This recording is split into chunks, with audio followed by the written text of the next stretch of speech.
ఇవాళ దూడు మందిరానికి వెళ్ళకూడదంటే వెళ్ళకూడదు. ఎందుకు వెళ్ళకూడదు? ఆ వివరాలన్నీ నీకు అనవసరం. అందుకే నేను కట్టి పారేస్తున్నాను.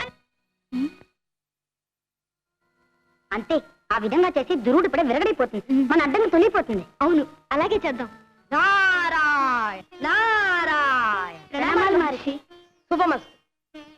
అన్నట్లు మీ ఆలోచన మందిరంలోనికి నేను అడ్డుపుల్లలా రాలేదు కదా.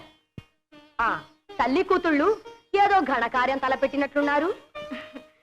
అవును మహర్షి, ఉత్తమ భవిష్యత్తు ఉజ్వలంగా ఉండాలనే ఉద్దేశంతో ఒక ఉత్తమ కార్యం తలపెట్టాం. సంతోషం, చాలా సంతోషం. ప్రపంచంలో ఉత్తమ కార్యాలు చేసేవారంతా వాటి ఫలితాన్ని వెంటనే పొందుతూ ఉంటారు. ఒక చేత్తో ఇస్తే మరో చేత్తో.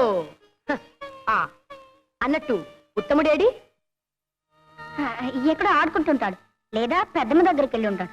పెద్దమ్మంటే ప్రాణం. ఎప్పుడు చూసినా పెద్దమ్మ పెద్దమ్మ ధ్రువన్య ధ్రువన్య అంటుంటాడు. నారాయణ, తల్లి మీద లేని ప్రేమ పెద్దమ్మ మీద ఉండడం విపరీతాల్లో ఒకటి.